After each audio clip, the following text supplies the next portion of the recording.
Hello dear students, कैसे हो आप लोग। टर्म वन की तैयारी में अब आपने कोई कसर नहीं छोड़ी होगी और लगातार आप टर्म वन की प्रैक्टिस कर रहे होगे। और हम यहां आज एक क्वेश्चन के साथ फिर से हाजिर हैं और ये क्वेश्चन है क्लास 12th के लिए, मैथ्स के लिए, और टॉपिक रहेगा आपका फेवरेट रिलेशंस एंड फंक्शंस।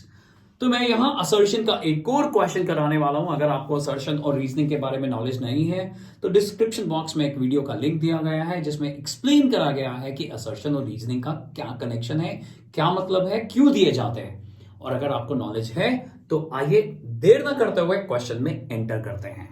और हाँ, अगर चैनल को अभी तक सब्सक्राइब नहीं करा तो चैनल को झट से सब्सक्राइब कर लीजिए। अपने दोस्तों तक ये सारे के सारे वीडियोस पहुंचाना, क्योंकि उनकी पढ़ाई को लेकर तुम्हारी भी जिम्मेवारी है। पहुंचाना आप लोगों की रिस्पॉन्सिबिलिटी है। तो आइए क्वेश्चन को देखते हैं। क्वेश्चन हमारे को एक मटेरियल भेजा गया है, हमारे एक यूजर ने भेजा है और हम इसे सॉल्व कर रहे हैं। ये कोई हमारा क्लेम नहीं है कि हमने क्रिएट करा है, ये ऑलरेडी कोई मटेरियल है। मेमोरी बेस्ड भी हो सकता है, एग्जिस्ट भी कर सकता है। और उस बच्चे ने हमारे को भेजा है, उस यूजर ने, और कहा है कि क्वेश्चन सर इसको सॉल्व करके बताइए। तो आइए मिलकर करते हैं इस क्वेश्चन को।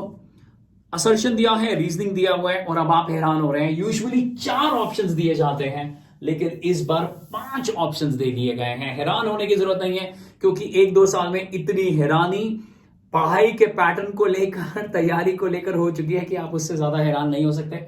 जो 5th ऑप्शन है वो ये है कि दोनों, both assertion as well as reasoning, both are wrong, both are false. तो ये एक ऑप्शन जो है वो ऐड कर दिया गया है। जल्दी से देख लेते हैं। मॉड फंक्शन के बारे में बात हो रही है बच्चों, असर्शन के बारे में बात हो रही है। ए नाम दिया गया है द फंक्शन डिफाइन है R to R में। आप बहुत कंफर्टेबल हो गए। R to R का मतलब है डोमेन भी रियल नंबर है और को डोमेन भी रियल नंबर है। तो यहां एक फंक्शन जो दिया गया है मॉड फंक्शन, आपका फेवरेट है, अभी तक आपको आता होगा। ये तो बेसिक मॉड फंक्शन है और आपको मालूम है कि ये एक वी शेप्ड ग्राफ है। तो आइए मैं जल्दी से इसके बारे में आपको बता देता हूं कि मॉड फंक्शन को अगर हम ड्रॉ करें तो मॉड फंक्शन हमारे को इस तरह से दिखाई देता है। मैं एक रफ डायग्राम बना रहा हूं तो आप प्लीज एक्यूरेसी पे मत जाइएगा, मैं सिर्फ एक्सप्लेन करने की कोशिश कर रहा हूं। ये है मॉड एक्स बच्चों। अगर हम इसको डिफाइन करते हैं तो ये यू डिफाइन होता है -x when x is less than 0 and +x when x is greater than and equal to 0। आपको मालूम है मॉड फंक्शंस हमेशा कंटिन्यूअस होते हैं और ये अपने चेंज पॉइंट पर कभी भी डेरिवेबल नहीं होते हैं।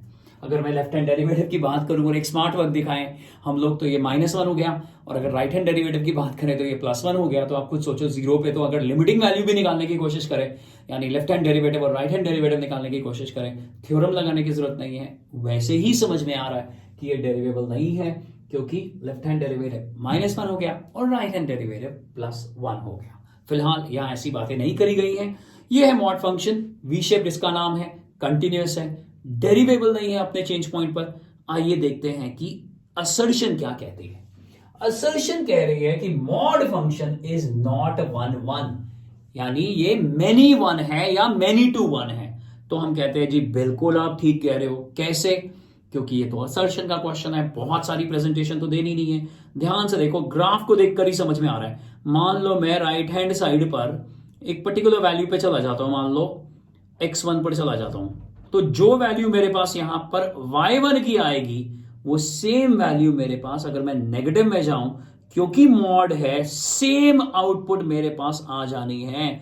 जो कि ये डिफाइन करता है कि ये फंक्शन मेनी 1 है और ये फंक्शन 1-1 नहीं है क्लियरली। अब आप कहोगे सर इसमें तो थोड़ी देर लग रही है, मॉड जब भी ग्राफ्स की बात होती है हमने टीचर्स को हमेशा इग्नोर मार दिया है। नहीं बच्चों, उनकी बात सुनो। ग्राफ बनाना, ग्राफ से अब इस साल तो बहुत फायदा मिलने वाला है। ध्यान से देखो ना, मान लो अगर मैं 1 पुट करता हूं, फॉर एग्जांपल अगर मैं 1 पुट करता हूं तो आउटपुट भी कितनी आएगी? 1 बच्चों, है ना। सिंपल सी बात है। और अगर ठीक उतने ही डिस्टेंस पे मैं यहां चला जाता हूं, मान लो मैं -1 पुट करता हूं, तो जो -1 पुट करूंगा और ये मॉड है तो ये चीजों को +1 बना देगा। तो वो फिर से क्या बन जाएगा, यहाँ -1 के साथ भी आंसर 1 आ रहा है, 1 के साथ भी आंसर 1 आ रहा है। और खुद सोचो, 2 प्री इमेजेस से सेम इमेज आ रही है, तो एक एग्जांपल भी बहुत है ये कहने के लिए कि हाँ भाई ये फंक्शन 1-1 नहीं है। एक और एग्जांपल लेना चाहते हैं तो ये ले लीजिए। ये देखो आउटपुट 3 आ गई है लेकिन प्री इमेजेस आपस में अलग अलग हैं। तो ये क्लियरली पता लग रहा है कि ये मेनी टू 1 या मेनी 1 फंक्शन है और 1 1 फंक्शन तो कभी भी नहीं है। ये बात खत्म हो गई।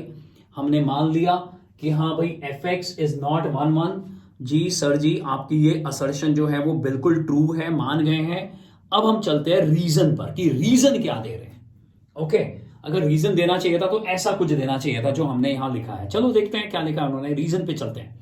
रीजन क्या दिया हुआ है, the function fx is equal to mod x is not onto. लो जी, ये तो ऑन टू और इनटू की कहानी पर आ गए हैं, जबकि हम वहां 1 1 इंजेक्टिविटी की बात कर रहे हैं और मैनी वन की बात कर रहे हैं। वो एक अलग थ्योरी है, ये अलग थ्योरी है, क्योंकि onto and into is more related to range.